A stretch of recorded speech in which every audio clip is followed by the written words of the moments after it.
Good morning, good afternoon, good evening. जब भी आप मेरा ये वीडियो देख रहे हो तो बच्चे इस लेसन के ऊपर कुल आगम जिसको बोलते हैं कंसेप्ट ऑफ रेवेन्यू, इसके ऊपर ये मेरा लास्ट वीडियो है। और आज ये this question is very interesting, एक बहुत इंटरेस्टिंग क्वेश्चन है कि आपके पास बच्चे आपने आगम की 3 धारणाएं पढ़ी, कौन कौन सी? कुल आगम जिसको टीआर बोलते हैं, टोटल रेवेन्यू। दूसरा सीमांत आगम जिसको मार्जिनल रेवेन्यू बोलते हैं, एमआर।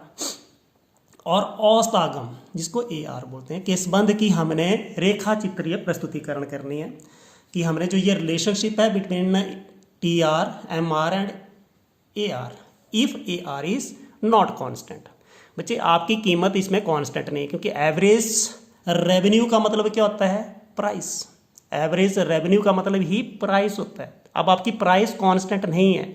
जैसे आपने ये पिछले वाले वीडियो के अंदर देखा कि जो हमारा बाजार था पूर्ण प्रतियोगी बाजार, पूर्ण प्रतियोगी बाजार आपने पढ़ा था कि ऐसा बाजार जिसके अंदर बहुत सारे किसी वस्तु के विक्रेता और क्रेता थे, खरीददार और बेचने वाले बहुत ज़्यादा थे। ठीक है, इसलिए पूरे मार्केट के अंदर समरूप वस्तु की सिर्फ एक ही कीमत थी। वहाँ पे प्राइस कांस्टेंट थी। प्राइस कांस्टेंट थी तो आपका PAR और MR बराबर था और TR समान अनुपात से बढ़ रहा था, was increasing with same rate जो है।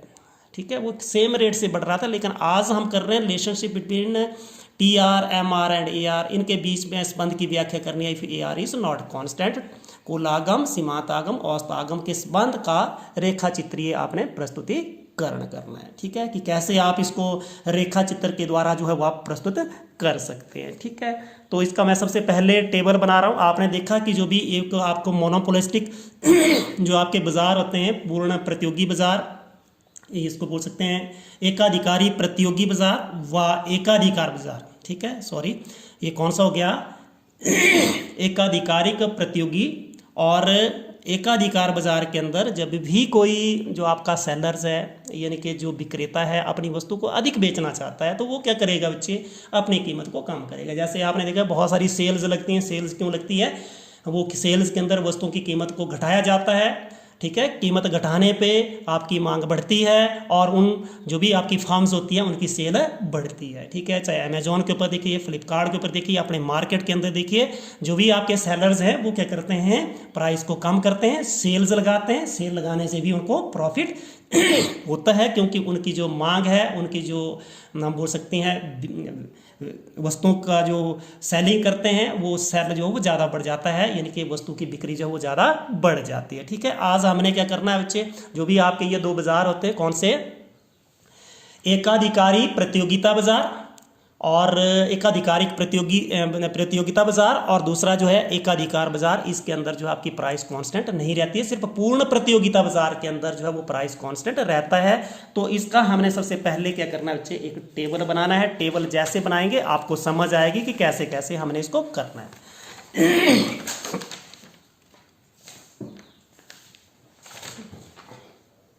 बच्चे मैं सबसे पहले एक टेबल बना रहा हूँ। देखिए, टेबल को आपने ध्यानपूर्वक देखना है कि कैसे टेबल बन रहा है ये। ठीक है, अब देखिए हम यहाँ पे सबसे पहले ले रहे हैं वस्तु की मात्रा जो हम बेच रहे हैं, जो बिक्री है, वस्तु की मात्रा जो हम ले रहे हैं, जो बिक्री है। ठीक है, उसको ले रहे हैं। उसके बाद AR। अब आपको पता है AR किसके बराबर होता है? Average revenue. एवरेज रेवेन्यू का अनुमान कैसे निकालते हैं? TR/Q करके निकालते हैं, कि टोटल रेवेन्यू को बेची गई मात्रा से भाग दे करके। ठीक है, अगला TR देखिए यहाँ से खुद लग जाएगा पता। ये देखो क्रॉस मल्टीप्लिकेशन करिए तो ये प्राइस को हम किससे मल्टीप्लाई कर रहे हैं? बेची गई मात्रा से, क्वांटिटी से हम क्या कर रहे हैं? मल्टीप्लाई कर रहे हैं। MR मार्जिनल रेवेन्यू, मैंने आपको पहले बताया TRN माइनस TRN माइनस 1। किसी वस्तु की एक कम या अधिक इकाई बेचने से जो सीमांत आगम में अंतर आता है, मार्जिनल रेवेन्यू में, इसको टोटल रेवेन्यू में जो डिफरेंस आता है उसको हम बोलते हैं मार्जिनल रेवेन्यू। ठीक है, अब हम क्वांटिटीज ले रहे हैं 8, जैसे 1 ले ली मैंने, 2 फील करके पढ़ना है, 3, 4 और लास्ट तक मेरा ये वीडियो देखना है, 5, 6, 7 और 8। ठीक है, ये 8 मैंने वस्तुएं ले ली। ठीक है, थोड़ा मैं नीचे वाला नज़र नहीं आ रहा है, फिर भी चलो मैं दिखाने की कोशिश करूंगा। अब देखिए बच्चे, आपकी जो प्राइसेस है, मैंने पहले बताया कि ये फर्म है अपनी बिक्री को अधिक करना चाहते हैं, इसलिए कीमत कम करेगी। पहले 10 थी, तो आपकी सिर्फ एक कॉमोडिटी बिक रही है। 9 तो पे कितनी बिक रही है, 2 बिक रही है। 8 पे वो 3 बिक रही है, बिक्री बढ़ रही है। 7, फिर उसके बाद 6, फिर 5, ठीक है, आपकी बिक्री बढ़ रही है। फिर उसके बाद 5 के बाद आपका आ गया 4 और ये 3, ठीक है। 10, 9, 8, 7, 6, 5, 4 और 3, ये आपको कहीं पे भी नहीं मिलेगा। ये मैं आपको इसको बना रहा हूँ ये सारणी, इसकी सहायता से आपको समझना बिल्कुल आसान हो जाएगा। टी आर कैसे निकालते हैं, दोनों को मल्टीप्लाई कर दीजिए, प्राइस मल्टीप्लाई बाय क्वांटिटी, तो ये कितना हो जाएगा 10, ये 9 दूने 18, एक की कीमत 9 है तो 2 की 18, 8 तिये 24, 7 चौके 28, 6 पंजे 30, 6 पंजे 30, 7 चौके 28 और 8 तिये कितने हो गए आपके 24, ठीक है। इतना हो गया। एम आर हम निकाल सकते हैं। एम आर कैसे निकालते हैं, एम आर आपको पता है कि एक इकाई अधिक या कम बेचने से जो उसके अंदर अंतर आता है, कैसे, अब देखिए बच्चे, अब यहाँ पे कितने हैं बच्चे आपके 10, तो 10 रहेगा। 18 में से 10 गए 8, 24 में क्योंकि बोला देखिए 2 इकाई बेचने से 18, 1 से 10 मिल रहा है तो 2 में से ये इकाई TRN, ये 2 में से आप इसे 1, तो ये घटा करके आता है, मैंने पहले ही बताया। 24 में से आपका 18, 6, ये आपके 4, ये हमेशा MR का अनुमान आप TR से ही लगाते हैं, कुल आगम से ही लगाते हैं। सीमांत आगम का अनुमान किससे, कुल आगम से। 30 माइनस 28 2, 30 30 0, 28 माइनस 30, 28 माइनस 30, छोटी में बड़ी घटा रहे हैं तो आपके कितने आएंगे, घटेंगे तो 30 में से 28, लेकिन माइनस तो आएंगे। 24 माइनस 28 4।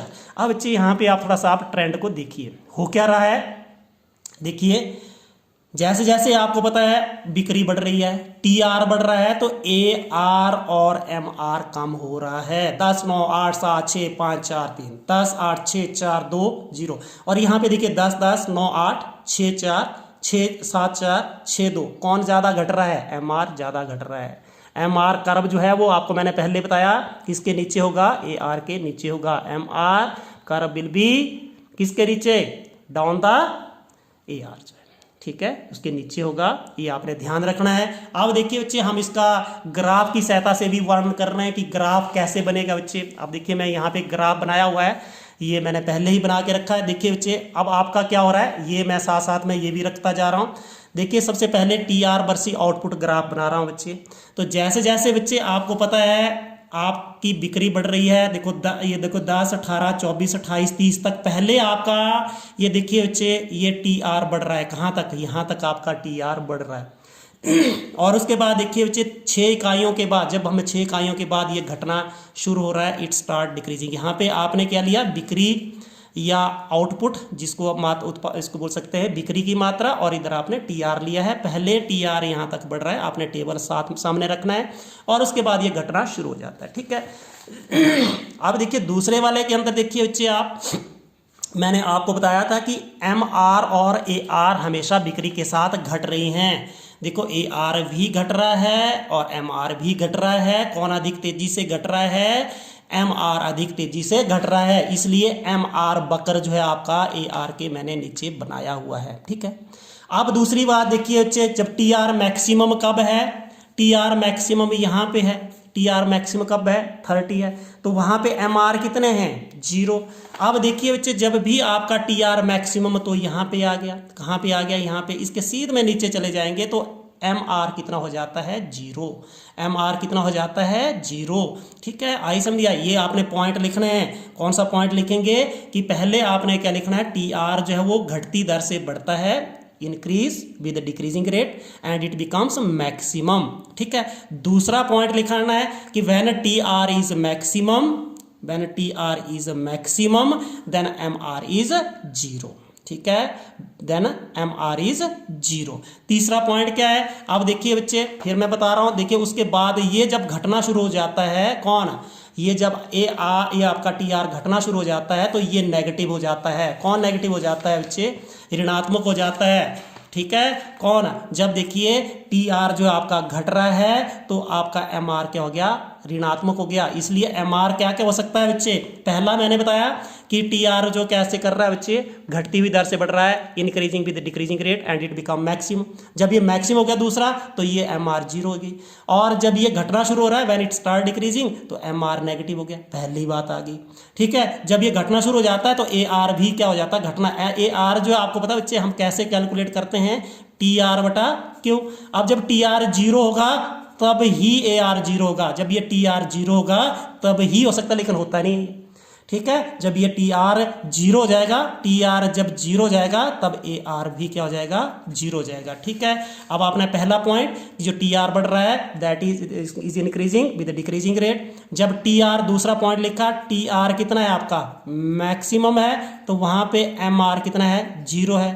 टी ये आपका टी आर क्या कर रहा है, डिक्रीज कर रहा है, यानी कि घट रहा है। जब ये घट रहा है तो एम आर क्या हो जाता है बच्चे, ये सारे आपने पॉइंट्स लिखने नेगेटिव हो जाता है। ठीक है, तो इसका मतलब क्या हो गया, एम आर पॉजिटिव भी हो सकता है, ऊपर इससे ऊपर पॉजिटिव है, यहाँ पे जीरो और यहाँ पे क्या है आपका नेगेटिव है। ठीक है, यहाँ पे क्या है, नेगेटिव है। ये आपका रिलेशनशिप आ गया किस किस के बीच में, ये संबंध आ गया किस किस के बीच में, कुलागम, औसतागम और सीमातागम के बीच में। ठीक है, इस क्वेश्चन को आपने करना है। उसके बाद मैं कुछ न्यूमेरिकल्स में आपको करा रहा हूँ कि न्यूमेरिकल्स कैसे लगाने, इस चैप्टर में से न्यूमेरिकल भी आते हैं उसको 2-3 न्यूमेरिकल हम लगा रहे हैं, इसको आपने ध्यानपूर्वक देखना है। ठीक है, अब यहाँ पे देखिए आपका जो पहला न्यूमेरिकल आ रहा है, यहाँ पे पी दी हुई प्राइस और ए आर में कोई डिफरेंस नहीं होता। मैंने बोला एवरेज प्राइस, ये क्यू दिया, टी आर तो निकाल सकते हैं, प्राइस मल्टीप्लाई बाय क्यू या A R multiply by Q. यहाँ पे कितना हो जाएंगे 10, इधर 9 दूनी 18, 8 तियां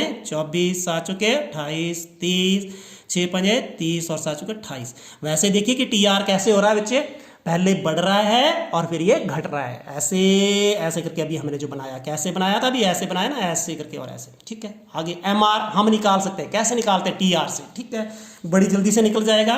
एम आर किसके बराबर होता है, मैंने बताया T R N minus T R N minus 1। ये 10 हो गए, 18 में से 10 गए 8, 24 में से 18 गए 6, 28 में से ये आपके 4 गए, ये आपके 28 में से 24 के 4, ये आपके 2, 30 में से 30 0, और यहाँ पे 28 में से 30 छोटी संख्या में बड़ी संख्या घटा रहे हैं -2। तो बच्चे मैंने आपको पहले बताया कि जब एम आर क्या होता है कि एक किसी वस्तु की अतिरिक्त इकाई बेचने से, एडिशनल यूनिट जब भी बेच रहे हैं तो उससे क्या होता है, उससे आपके टोटल रेवेन्यू में जो डिफरेंस आता है, उससे टोटल रेवेन्यू में जो डिफरेंस आता है एक इकाई अतिरिक्त बेचने से। देखो पहले आपने देखिए 7 बेची तो आपको 28 रुपये मिल रहे थे, 6 बेची तो 30, तो यानी कि छठी इकाई कितने की बेची, यानी ये नहीं, देखो यहाँ पे देखिए 4 बेचने से 28 मिल रहे हैं, 4 इकाइयाँ बेचने से 28 रुपये मिल रहे हैं, 5 बेचने से 30, तो 5वीं इकाई कितने में बिकी, 2 रुपये में बिकी। कितने में बिकी, 2 में।